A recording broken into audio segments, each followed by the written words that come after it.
지난 시간에 폭풍이 얼마나 무서운지 말씀드렸습니다. 오늘 성경에서 유라굴로 광풍 속에서 이 바울이 탔던 알렉산드리아호가 표류하고 있죠. 해도 달도 보이지 않았던 많은 시커먼 구름만 가득 낀 지중해 바다 그 어딘가에서 방향을 잃고 동력도 없이 그냥 이렇게 표류하고 있는 것입니다. 살기 위해서 화물도 다 갖다 바닷속에 던져버리고 모든 것을 잃어버린 처지가 되었습니다. 이것은 곧 죽음을 예약해 놓은 상태라는 의미입니다. 배가 파손되어서 뒤집히지 않는다고 해도 곧 식량이나 물이 다 갖다 버려가지고 식량이나 물이 떨어질 것이기 때문에 갈증과 허기로 알렉산드리아에 타고 있는 그 276명의 그 사람들은 면역력이 약한 순서대로부터 이제 죽어나갈 것입니다. 그런 상태를 성경에서는 20절에 구원의 여망마저 상실했다 이렇게 표현을 하고 있죠. 그때 소리가 들렸습니다. 이제는 안심해라. 그러니까 이 죽음의 기운이 가득한 그 배 위에 이제는 안심해라 라는 소리가 들려왔습니다. 근데 그 뜻밖에도 그 소리가 멋진 전투 가복을 입고 그 강력한 칼을 갖고 있는 그 로마 호송관의 목소리가 아니었습니다. 수십 년 동안 배에서 잔뼈가 굵어온 경험 많은 선장의 입에서도 나온 말이 아니었습니다. 보통 사람은 정말 일평생 벌어도 결코 살 수 없는 그 배를 갖고 있는 선주의 입에서 나온 소리도 아니었습니다. 바로 포박당에서 로마로 끌려가고 있는 죄수 바울의 입에서 그 소리가 나왔다는 것이죠. 지난 시간에 말씀드렸듯이 우리가 여기서 배우는 교훈은 이것입니다. 이 유라굴로 거대한 이 풍파와 환란이 일어날 때 그때 두려워하지 말라라는 목소리를 낼 수 있는 사람이 누구인가? 바로 하나님을 믿고 하나님께서 도와주시는 사람, 하나님께서 함께 하시는 사람, 그 사람의 입에서 두려워하지 말라라는 목소리가 나올 수 있다는 것입니다. 하나님을 잘 믿고 열심히 신앙생활을 하다가 큰 풍파가 일어날 때가 있지요. 환란이 어디에들 없겠습니까? 세상 사는 날 동안 예외 없이 누구에나 반드시 어려움이 지속적으로 다가오게 되어 있습니다. 그때 많은 분들이 자기의 그 믿음의 처음에 인격의 바닥을 드러내고 그 다음에 믿음의 바닥을 드러냅니다. 불안하고 어쩔 줄 몰라 하는 그때 예수께서 물으십니다. 너희의 믿음이 어디에 있느냐라고 말입니다. 복음서에 보면 예수님은 좀처럼 사람들을 안 혼내시거든요. 근데 가끔 아주 따끔하게 혼내실 때가 있습니다. 그때가 언제가 하면은 바로 능력이 부족할 때 아닙니다. 가진 것이 별로 없을 때 아닙니다. 몸이 연약할 때 병들었을 때 아닙니다. 언제 주로 혼내시죠? 믿음이 없을 때 그때 주께서는 말씀하시는 것입니다. 믿음이 적은 자여 어찌하여 의심하였느냐. 그러니까 예수님은 하나님이신 예수님이 제자들이 당신의 백성들이 당신과 함께 있을 때 믿음이 없을 때를 사실은 제일 속된 말로 자존심 상하셨습니다. 내가 하나님인데 어떻게 나랑 같이 있으면서 니들은 불안해하냐. 이게 똑같은 메시지라는 것이죠. 지금 네가 하나님의 자녀인데 내가 너와 함께 하는데 너희가 믿음이 없으면 나는 도대체 뭐가 되냐. 이런 심정이었다고요. 주님께서 당신의 자녀들에게 믿음을 주신 것은 우리로 하여금 시련과 어려움이 닥쳤을 때 하나님을 담대하게 믿고 의지하게 하려고 우리에게 믿음을 주신 것입니다.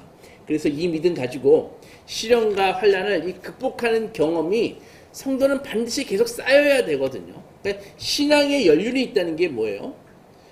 교회 오랫동안 다녔다는 것이 아니라 믿음을 가지고 시련을 극복한 그 경험이 익스피리언스가 쌓여 있다는 것입니다. 그것이 신앙의 연륜이 있다는 것이죠. 자신과 함께하는 그 임마누엘의 하나님에 대한 그 경험과 확신, 그것을 갖게 되는 것입니다. 바로 이 확신이 있으니까 사람들이 죽음을 두려워할 때 오히려 바울이 안심하라 라고 하면서 사람들에게 평화를 끼칠 수가 있었습니다. 이것이 바로 성도의 리더십이라는 것이죠. 몇 가지가 지난주 말씀의 요약입니다. 오늘 들린 말씀은 바울은 어떻게 해서 그럼 죄수의 몸으로 포박당에 있음에도 불구하고 선장이나 뱃사람 군인들이 어찌할 바를 모르고 두려워할 때 비명을 지를 때 너희는 안심해라 라고 말할 수 있었는지 그 이유를 한번 살펴볼 것입니다. 같은 공간에 있었잖아요. 그죠? 같은 공간에, 풍랑이라는 같은 공간에 있는데 너무 태도가 다른 것이죠.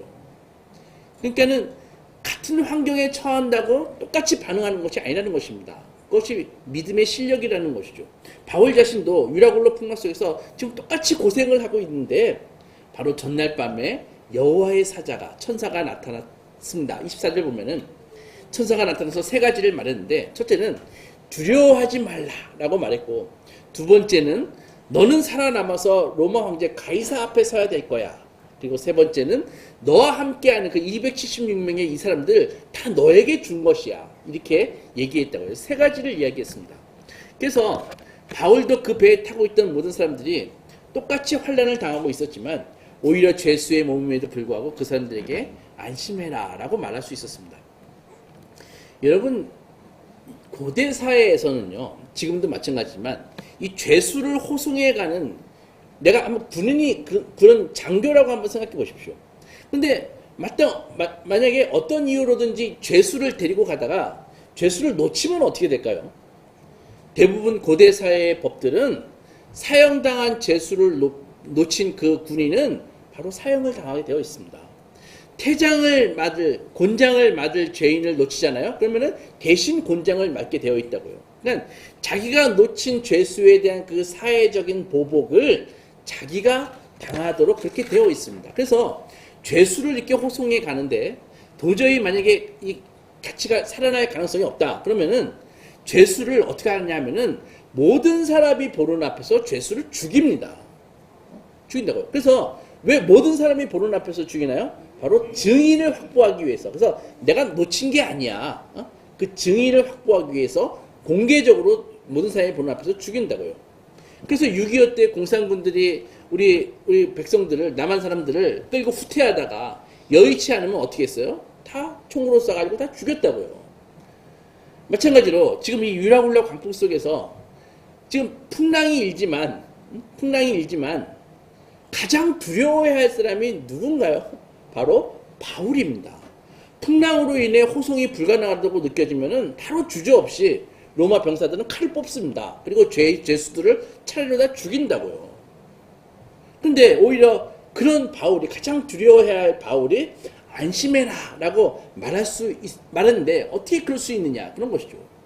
바로 하나님의 사자가 나타나서 자기에게 무엇인가를 미리 보여주셨기 때문입니다.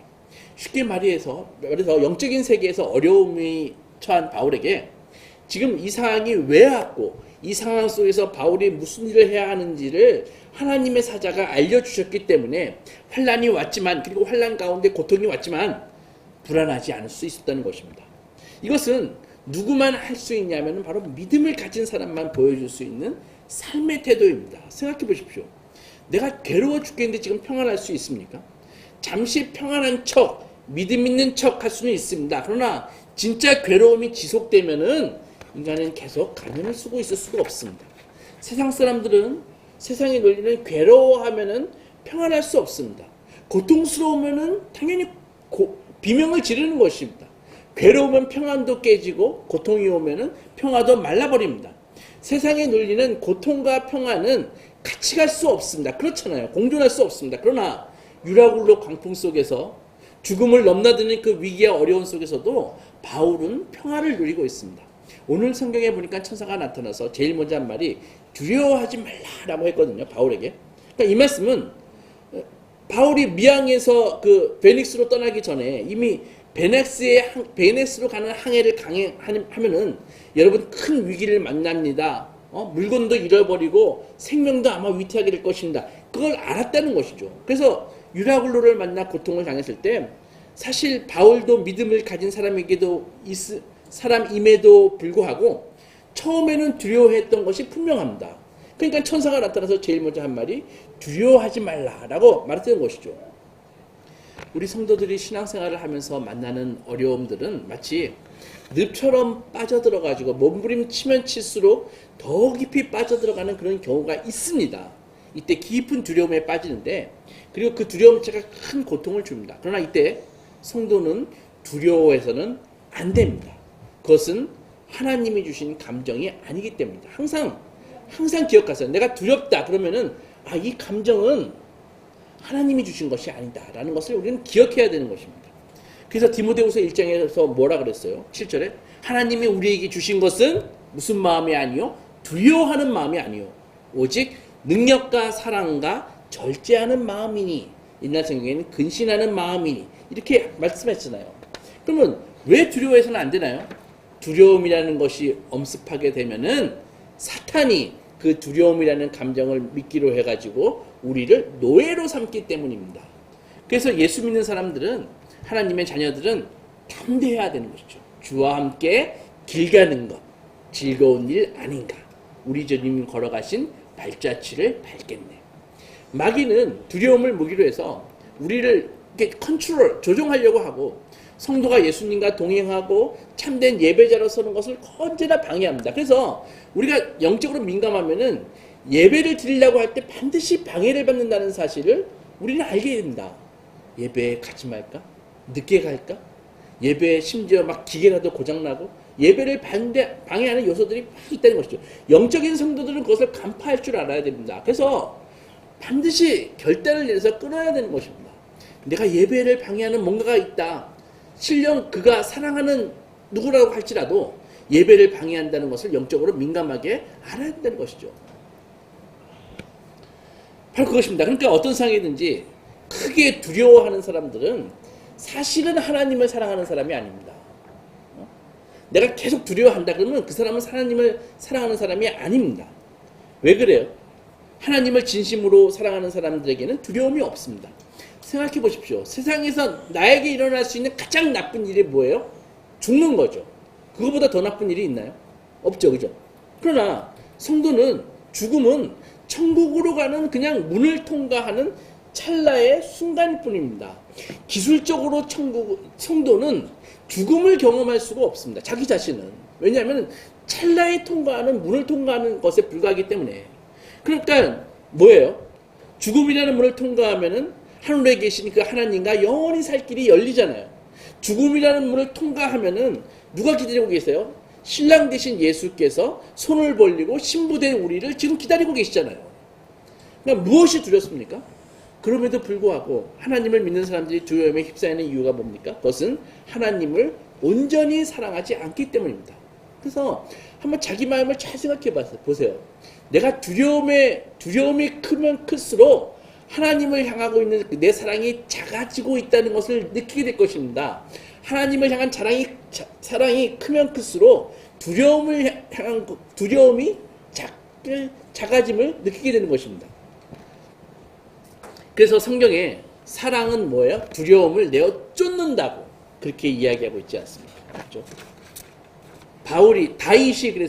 다윗이 얼마나 두려운 일이 많았습니까? 이거는 한 국가가 사울이 자기 그 공권력을 사용해서 다윗을 죽이려고 정말 오랫동안 추적하고 쫓아다니잖아요. 그러니까 다윗이 얼마나 두려워했어야 함이 당연한데 다윗이 뭐라고 고백했습니까? 주는 나의 빛이요 내 구원이시니 내 누구를 두려워하랴. 바울이 두려움에 휩싸였을 때 천사가 나타나서 두려워하지 말라라고 말했습니다. 갈릴리 바다 폭풍 가운데서 제자들이 막 두려워할 때 예수께서 나타나셔서 두려워하지 말라라고 평안을 선언하고 계셨습니다. 이 주님은 오늘도 우리 사랑하는 성도들에게 찾아오셔서 두려움을 쫓아주시고 평안을 선언해 주셨습니다. 이제 성도는 두려워할 것이 없습니다. 심지어 사망의 음침한 골짜기로 다닐지라도 해를 두려워하지 않죠. 왜? 예수께서 우리의 목자 되시니까. 주님의 지팡이와 막대기가 반드시 우리를 보호해 주실 것이니까 두려워할 이유가 없습니다. 그래서 하나님의 사람들은 본인만 두려워하지 않을 뿐만이 아니라 내 옆에 두려워서 떨고 있는 평화를 선포해야 되는 것이죠. 두려워하지 마십시오. 그들에게 하나님의 사랑을 알려주고 신앙을 알려줘야 되는 것입니다. 그래서 두려움을 내어 쫓고 하나님의 온전한 사랑을 바라보면서 살도록 그렇게 만들어 주어야 됩니다. 이것이 하나님의 사람들이 해야 할 일입니다. 반드시. 그래서 성도는 두려움 없는 삶을 사는 사람이 성도입니다. 그래서 그렇게 되기 위해서는 늘 주님과 어떻게 해야 돼요? 교통하고 어려움에 처했을 때 언제나 하늘의 자원을 받을 수 있는 하나님과의 그 슈퍼 하이웨이 통로가 열려 있어야 되는 것입니다. 왜 기도하라고 할까요? 고생하라고 기도하라고 합니까? 아닙니다. 하늘과 통로가 열려 있어야 은혜가 내리고 나의 기도가 올라갈 거 아닙니까? 그래서 모든 사람들이 이 유라굴로 광풍과 같은 이 어려움 속에서 두려워 떨고 있을 때 오히려 하나님의 자녀인 우리 성도들이 일어나서 두려워하지 마십시오. 하나님을 믿고 우리 주 예수 그리스도를 믿으십시오. 라고 담대히 말할 수 있어야 될 줄 믿습니다. 두 번째로 바울이 이 시련 속에서 두려워하는 사람들에게 안심하라 라고 말해줄 수 있는 이유는 바로 이 환난 속에 있는 자기를 향한 하나님의 계획을 알았기 때문입니다. 그러니까는 이 바울의 의식 속에는 뭐예요? 내가 지금 고통당하고 내가 지금 환난을 당한 것은 내가 재수 없어서 그게 아니라는 것이죠. 이 환난 속에 하나님이 나를 향한 계획이 있으시구나 라는 것을 분명한 자기 인식이 있었다는 것입니다. 여러분도 어려움들 많이 당해보셨잖아요. 내가 고통스러울 때가 많았잖아요. 그때 어떤 느낌이었습니까? 나 재수 없어? 그거였습니까? 그게 아니라는 것이죠. 세상 사람들은 그렇게 생각할 수 있습니다. 하지만 성도는 나의 이 고통 속에는 하나님의 계획이 있으시구나 라는 것을 알아야 되는 것입니다. 24절에 뭐라고 말했습니까? 바울아 두려워하지 말라. 네가 가이사 앞에 서야 하겠고. 가이사는 로마 황제예요. 카이사르. 지금 하나님의 사자는 바울에게 바울아 풍파가 일어나 모든 물건들을 다 내어버리고 이제 항해를 포기하고 바다의 운명을 맡겨야 하는 신세가 되었고 죽을 것 같지. 그러나 이 배는 파손될지언정 사람들은 죽지 않을 것이다. 왜냐하면 내가 너에 대한 계획을 갖고 있기 때문이다. 라고 말씀하고 있는 것입니다. 그 계획이 뭡니까? 바로 로마 황제 가이사 앞에 가가지고 서는 것입니다. 그 당시 세계 패권을 로마가 쥐고 있잖아요. 그래서 로마가 기독교화 되지 않으면 기독교는 폭발적으로 증거될 수가 없었습니다. 그래서 바울로 하여금 반드시 황제 앞에 서서 로마를 국교화 시켜야 되는 것이 하나님의 플랜이었다고요. 그래서 AD 313년에 로마 황제 콘스탄티누스가 기독교를 공인하잖아요. 국교화하잖아요. 그 시발점이 바로 바울이 지금 유라굴로 난파를 당해가지고 로마로 간 것, 이것이 그게 그 시발점이었다고요. 그러니까 바울이 유라굴로를 그럴 리 없지만 유라굴로를 안 만났으면 사실은 로마가 국교화되지 않았을 것이고 로마가 국교화되지 않았으면 지금처럼 기독교가 전 세계를 뒤덮지 못했을 것이라고요. 그러니까 이 한 성도의 고난이 얼마나 놀라운 것입니까? 하물며 우리 성도가 고난당했을 때 나는 정말 재수 없었나 봐. 그게 아니라는 것이죠. 바로 바울은 복음을 전하는 입구로 만들어서 많은 임금들과 왕들 앞에서 당신의 복음을 전하시게 하시는 그 계획 말입니까? 그러니까 바울은 하나님께서 자기를 통해 하고 싶어 하시는 계획이 남아 있었기 때문에 유라굴로 폭풍이 아무리 사나워도 죽지 않을 것이라는 것을 확실히 알게 되었습니다. 여러분, 우리 모두는 예외 없이 다 평탄한 삶을 원합니다. 저도 마찬가지입니다. 제가 여러분들을 기도할 때 하나님, 그래서 저분이 좀 신앙생활 좀 거시기 하게 하니까 좀 혼 좀 따끔하게 좀 내주셔가지고 정신 좀 차리게 해주세요 라고 기도하겠습니까? 그런 기도하지 않습니다. 하나님, 차라리 저분에게 더 많은 은혜를 주셔가지고 그분이 깨닫고 하나님께로 돌아와 온전한 예배자가 되게 해주세요 라고 기도하죠. 혼 좀 내주세요 라고 기도했다가 진짜 하나님께서 혼내주셔가지고 여기저기 터지고 부러지고 오면 어떻게 해요? 안 되잖아요. 그죠? 그래서 언제나 더 큰 은혜를 주셔가지고 하나님의 사랑을 몰라서 저렇게 하는 거거든요. 그러니까 하나님의 사랑을 더 깨닫게 해주세요. 그렇게 돌아오게 해주세요 라고 기도한다고요. 올해 남은 기간도 평안을 주시고 평탄한 인생이 되게 해주십시오. 큰 풍파와 시련을 좀 우리 성도들에게는 면제해 주십시오 라고 기도한다고요. 그러나 확실한 것은 제 기도가 100% 응답 안 될 것을 저는 알고 있습니다. 왜 그래요? 왜냐하면은 성도 각자가 하나님을 향해 갖고 있는 그 마음이 다르잖아요. 신앙이 다르잖아요. 그죠? 또 하나님께서 우리 성도 각자에 갖고 계시는 그런 다른 계획을 갖고 계시잖아요. 그래서 그냥 제가 단순 무식하게 우리 성도들에게는 그런 환난과 고통 주지 마세요. 이게 기도가 100%안 이루어진다고요. 그래서 고난이란 이렇게 결코 단순한 것이 아니라 다면적인 것입니다. 때때로 고난은 성도를 성화시키기 위해서 지금 너무 어린아이 같으니까 믿음이 좀 자라게 하기 위해서 때때로 고난을 하나님께서 허락하시는 하나님의 그 가르침의 도구, 티칭 툴이 때때로 된다고요. 고난이. 동시에 당신의 사명을 이루기 위한 방편이 되는 것입니다. 때때로 하나님의 놀라운 선물을 싸고 있는 고난은 포장지와 같습니다. 박스와도 같습니다. 그렇기에 인생에 있어서 시련은 반드시 온다는 것이죠. 그런데 이 세상 사람들이 당하는 시련에는 계획이 없을지 모르지만 하나님을 믿는 사람, 하나님께서 특별히 구원하시려고 준비한 우리 성도들에게는 환난과 시련이 반드시 하나님의 계획 안에 있다는 것입니다. 오늘 성경에 이 유라굴로는 바울이 뭔가 잘못해서 유라굴로가 일어났습니까? 아니죠. 그죠? 사도 바울이 이런 큰 풍랑과 어려움을 만난 것은 바울을 향한 하나님의 계획을 더 돋보이게 하기 위해서 만난 것이라고요. 바울 자신에게 그가 예수 그리스도의 복음을 로마의 그 황제와 고관들에게 전하기 위해 그 사명으로 부르셨는데 그 시련과 환난을 통해서 다시 한번 하나님께서 그 사명을 일깨워 주시는 것이죠. 너는 그냥 여기에 머무는 사람이 아니라 로마로 가야 할 사람이야. 큰 풍파 일어나는 것에 상줄 끊음일세 주께서 오라 하시면 내 본향 찾아가리. 여러분, 그래서 큰 풍파가 일어날 때 우리 성도의 마음은 하나님을 생각하고 우리를 향한 그분의 계획에 대해서 그때 눈뜨는 것입니다. 이 폭풍은 인간의 힘으로 거스를 수 있습니까? 불가능합니다. 우리 힘으로 이 죽음의 폭풍에서 헤어날 수 있나요? 불가능합니다. 여러 날 동안 해도 달도 보이지 않는 그 방향을 잃고 항로조차 어딘지 알 수 없는 이 위기의 때에 인간의 힘으로 어떻게 하겠습니까? 이때 살고 싶은 소망이 간절하죠.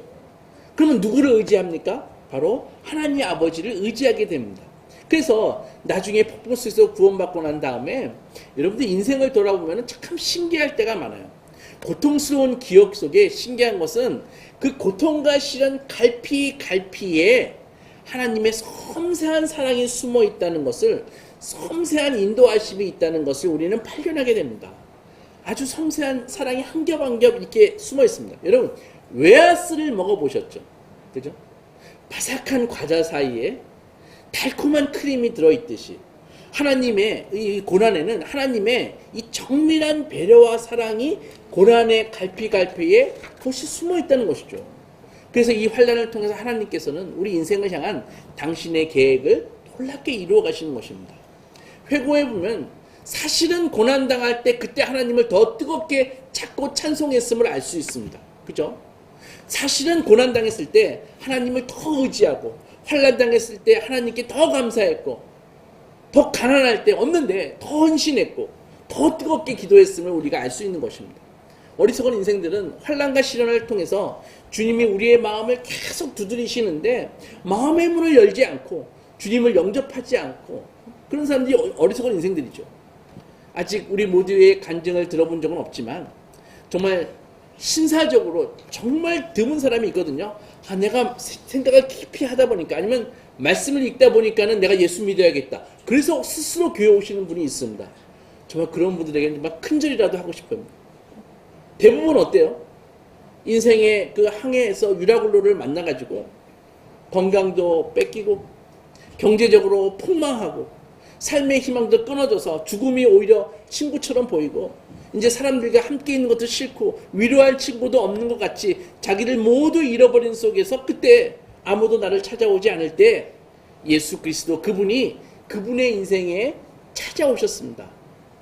그래서 내가 다시 주를 만났을 때 죄악으로 몹쓸 병든 몸 조용히 내 손 잡아 이끄시며 병든 자여 일어나거라. 그죠? 눈물 흘리며 참여하였었네. 나의 믿음이 뜨거웠었네. 이렇게 우리 인생의 그 유라굴로 광풍 속에서 갈피마다 하나님의 사랑이 숨어 있는 것이죠. 그러니까 비유를 하자면 시련과 어려움은 사랑의 주님이 나에게 다가오시는 레드카펫과 같습니다.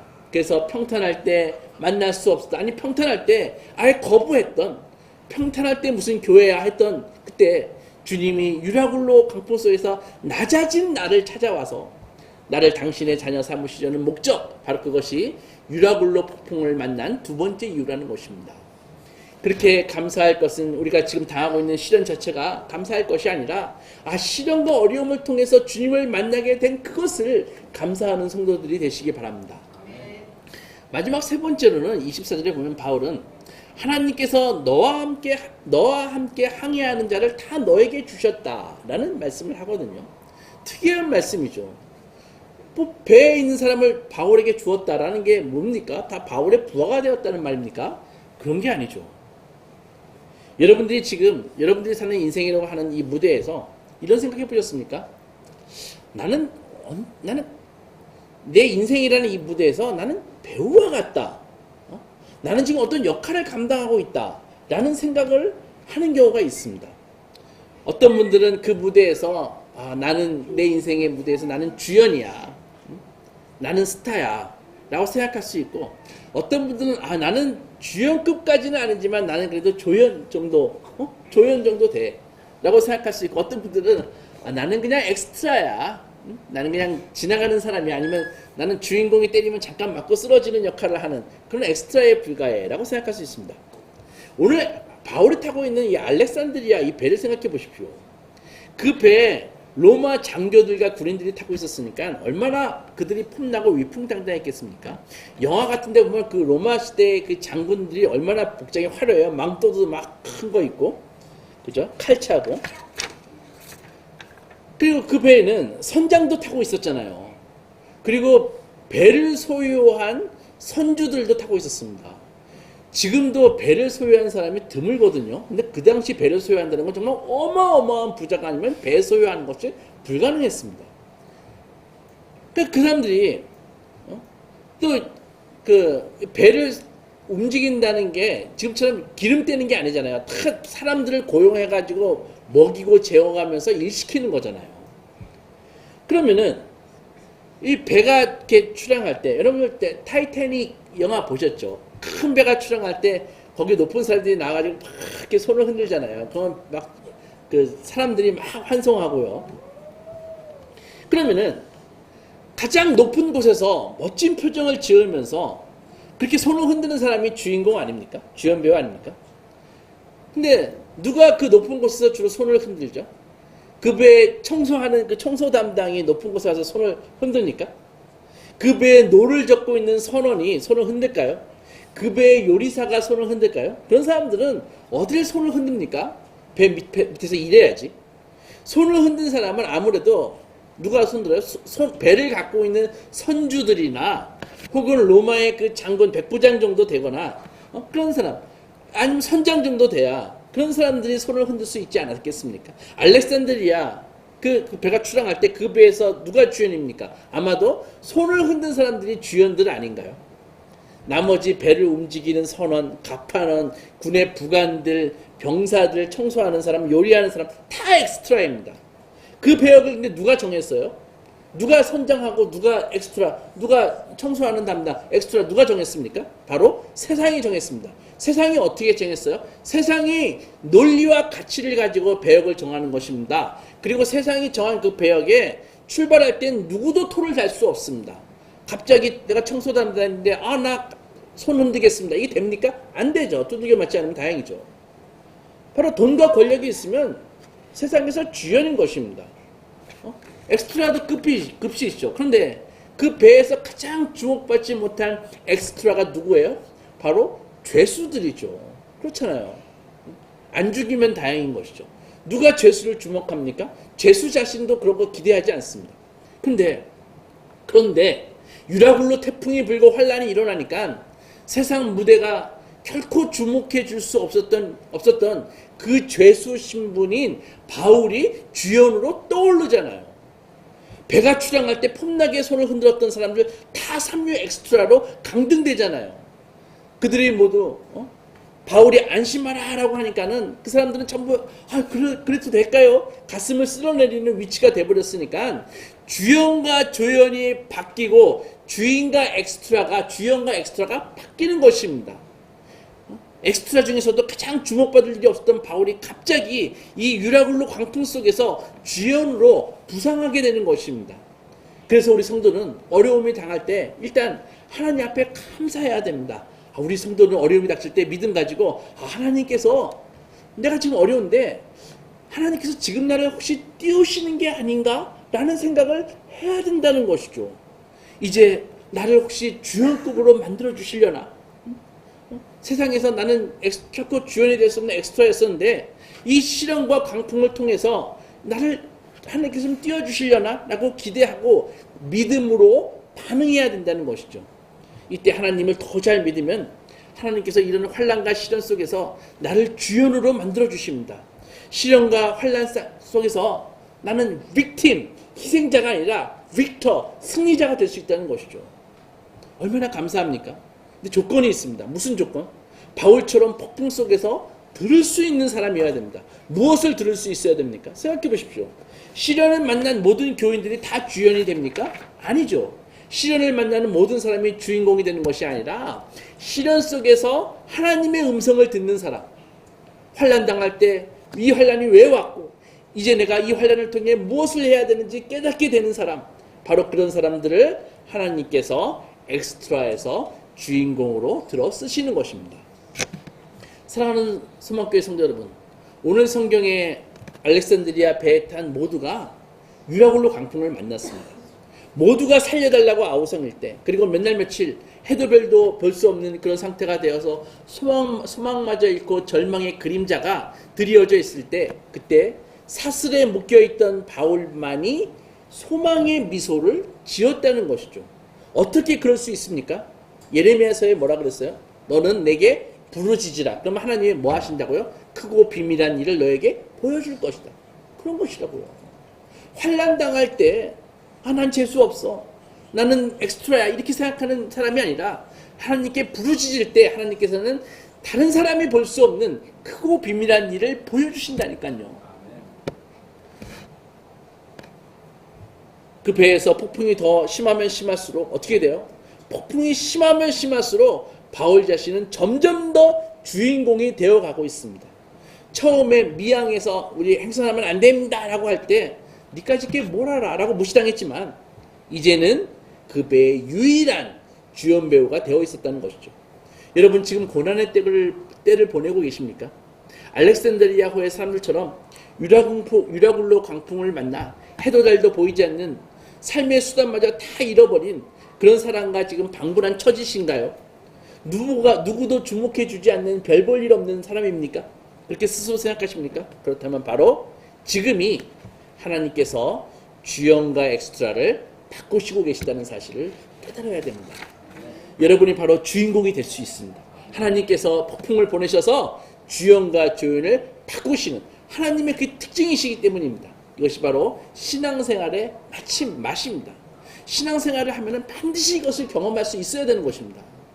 엑스트라에서 주연으로 올라가는 이 경험을 반드시 하셔야 됩니다.